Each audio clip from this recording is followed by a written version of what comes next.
Hi guys, టేస్టీగా గోరుచిక్కుడుకాయ ఫ్రైని ఎలా చేయాలో చూసేద్దాం. గోరుచిక్కుడుకాయ ఫ్రైని ఇలా చేసుకుంటే చాలా బాగుంటుంది. స్పైసీగా తినాలనిపించే వాళ్ళకి ఈ కారప్పొడి వేసుకోవడం వల్ల టేస్ట్ చాలా ఇంక్రీజ్ అవుతుంది. ఫస్ట్ గోరుచిక్కుడుకాయల్ని క్లీన్ చేసుకొని పెట్టుకోవాలి కదా. 2 సైడ్స్ కూడా తొక్కల్ని తీసేసి ఉడకబెట్టుకోవాలి. జస్ట్ ఒక 50% ఉడికిస్తే సరిపోతుంది.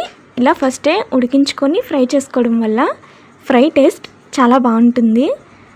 నచ్చితే మీరు కూడా డెఫినెట్గా ట్రై చేయండి.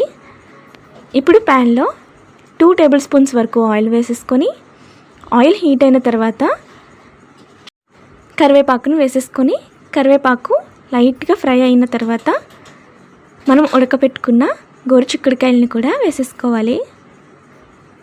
గోరుచిక్కుడుకాయలు ఆయిల్లో కొద్దిసేపు ఫ్రై చేసుకోవాలి. ఆల్రెడీ ఉడకపెట్టుకున్నదే కాబట్టి ఎక్కువ టైం ఏం పట్టదండి. అందుకే మీడియం ఫ్లేమ్లోనే ఉడికించుకోవాలి. బాగా క్రిస్పీగా కూడా అవ్వవసరం లేదు. జస్ట్ ఇంకొక 50% ఫ్రై చేసుకుంటే సరిపోతుంది. మీలో ఎంతమందికి గోరుచిక్కుడుకాయ ఫ్రై అంటే ఇష్టమో కామెంట్ చేయండి. మీలో ఎంతమందికి గోరుచిక్కుడుకాయ ఫ్రై అంటే బెనిఫిట్స్ ఉంటాయి కదా. ఫ్రై కానీ కాదు, కర్రీ కూడా బాగుంటుంది. రిచ్ ఫైబర్ ఉండడం వల్ల హెల్త్కి చాలా మంచిది. అలాగే కొలెస్ట్రాల్ని కూడా తగ్గిస్తుంది. కాబట్టి అప్పుడప్పుడు తినడం చాలా మంచిదండి. మీరేమంటారు? ఎప్పుడు ఒకేలా కాకుండా ఇలా కారప్పొడి వేసుకొని ఇలా ఫ్రై చేసుకుంటే తినాలనిపిస్తుంది.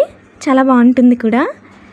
ఈలోగా కారప్పొడిని ఎలా చేయాలో చూసేయాలి కదా. మరి ఏమీ లేదండి, ప్యాన్లో 1 టేబుల్ స్పూన్ ధనియాలు, 1/2 టేబుల్ స్పూన్ జీలకర్ర, మీ కారానికి తగ్గట్టు ఎండుమిర్చిని వేసేసుకొని లైట్గా ఫ్రై చేసుకోవాలి. అవి కాస్త చల్లారిన తర్వాత మిక్సీ జార్లో వేసేసుకొని వాటితో పాటు 4-5 వెల్లుల్లిపాయలని వేసుకోండి. వెల్లుల్లిపాయలని వేసేసుకుని లైట్గా కచ్చపచ్చగా గ్రైండ్ చేసుకోవాలి.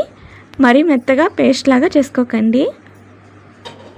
ఇలా చేసుకుంటేనే ఫ్రైకి టేస్ట్ బాగుంటుంది. తినేటప్పుడు స్పైసీగా చాలా బాగా తెలుస్తుంది. ఇప్పుడు ఫ్రైలో వేసేసుకోవాలి. మొత్తం అంతా కూడా వేసేసుకోవాలండి. మనం చేసుకుంటే ఫ్రైని బట్టి క్వాంటిటీని అడ్జస్ట్ చేసుకొని వేసుకోండి. అంతా కూడా బాగా కలిసేంత వరకు మిక్స్ చేసుకోవాలి గోరుచిక్కుడుకాయల్లోకి. ఇప్పుడు వేసుకున్న స్పైసెస్ అన్నీ కూడా గోరుచిక్కుడుకాయలకి బాగా పట్టించాలి. అలాగే మీ టేస్ట్కి తగ్గట్టు సాల్ట్ కూడా వేసేసుకోండి. సాల్ట్ వేసుకున్న తర్వాత కూడా అంతా కూడా బాగా కలిసేంత వరకు మిక్స్ చేసేసుకొని ఒక 5 మినిట్స్ వరకు ఫ్రై చేసుకుంటే సరిపోతుంది. అన్నీ కూడా చక్కగా పడతాయి. ఫ్రై టేస్ట్ మాత్రం చాలా బాగుంటుంది.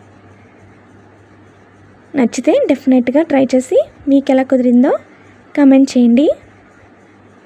ఇంకా ఏమైనా రెసిపీస్ కావాలంటే కామెంట్ చేసేయండి. Subscribe for more videos. Bye guys. Thank you for watching.